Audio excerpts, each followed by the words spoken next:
Hey Bulldogs, let's see what's happening this week on Code Blue News. Vin takes a look at Shang-Chi and the Legend of the Ten Rings in a new series, Theater Thoughts, and Chuck talks about passing times in between classes. Now please stand for the Pledge of Allegiance and a moment of silence. I pledge allegiance to the flag of the United States of America and to the republic for which it stands, one nation, under God, indivisible, with liberty and justice for all. Please remain standing for a moment of silence. Thank you. Hey Bulldogs, I'm Joseph McLaughlin here with K'Ron Forbes. Welcome back to Code Blue News Season 4.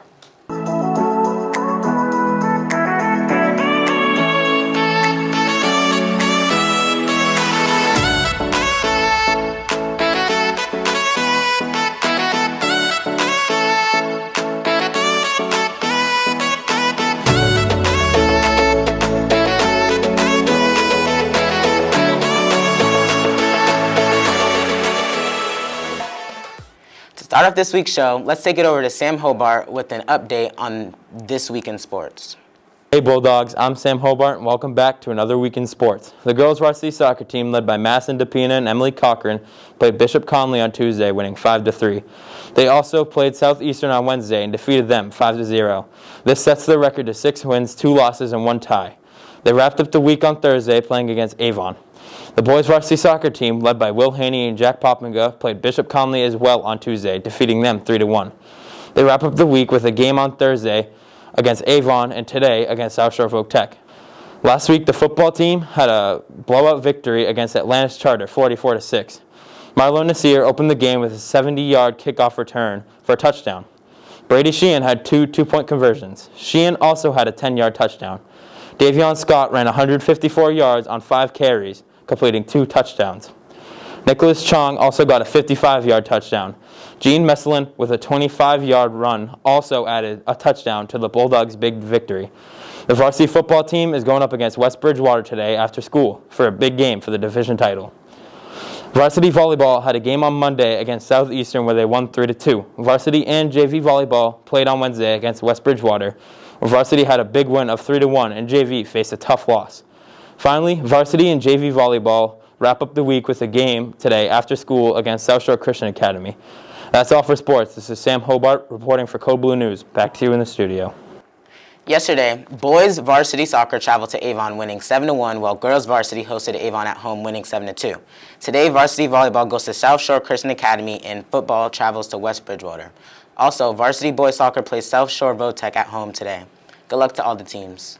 Attention all seniors. In case you haven't already, check your email for a message sent by Miss Moriarty regarding the college application pizza party. Be sure to RSVP if you plan on attending on Tuesday the 12th. Quick reminder that HMHS is offering rapid tests in school for students with COVID symptoms, as well for students who may have been exposed, as long as they have a permission form signed by a parent or a guardian.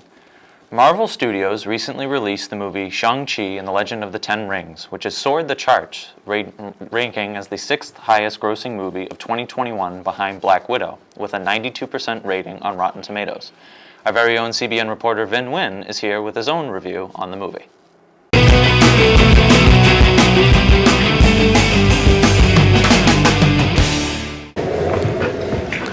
Welcome to Theater Thoughts, where we drop the box office tea. When I first heard of Shang-Chi and the Legend of the Ten Rings, I was pretty excited. I'm honestly not one for superhero movies, let alone Marvel films.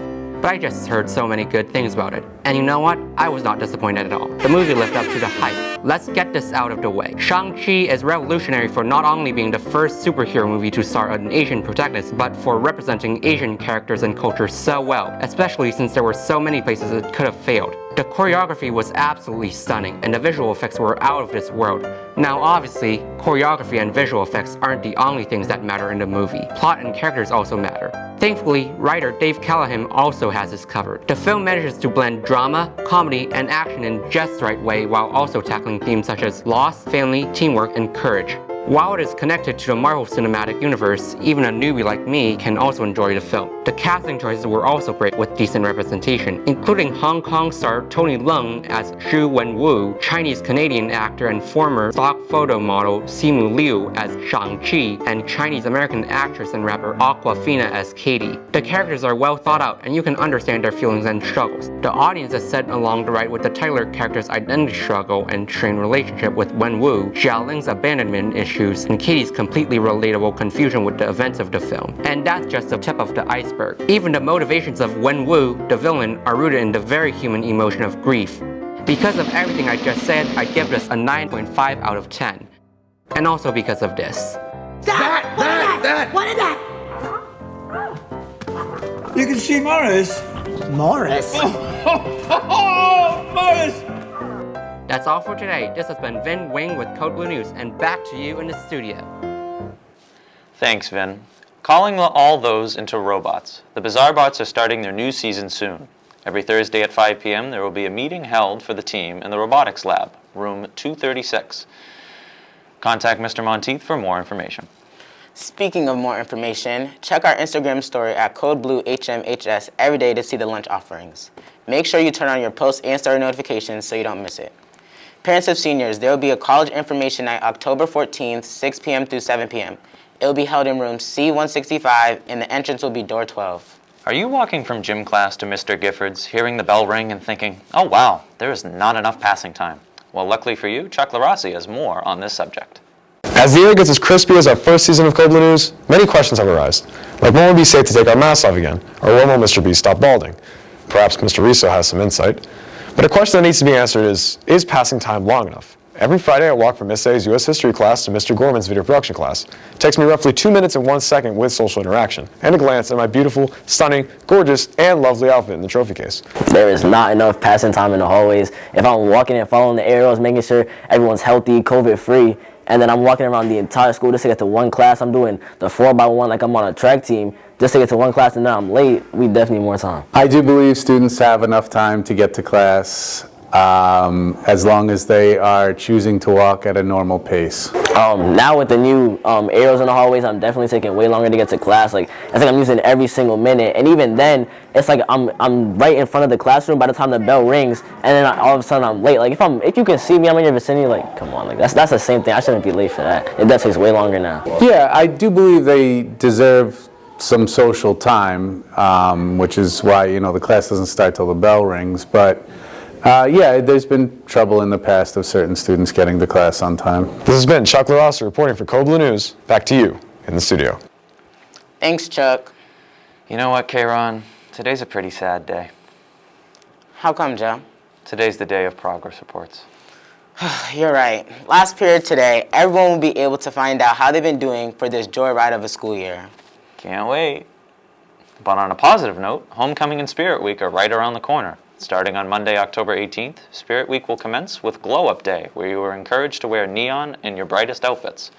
Tuesday is Tourist Tuesday, so dress the part of a traveler. Then on Wednesday, we have Washout Wednesday, and each grade will wear their assigned colors. That's a lot of colors. Character Day comes on Theater Thursday. Be creative and dress up as someone from a movie or a show. Finally, we will conclude the week with Fanatic Bulldog Fan Friday, the day to wear blue, white, and all Holbrook gear with pride. That's all for this week. I'm Joseph McLaughlin. And I'm Kayron Forbes. See you next Friday.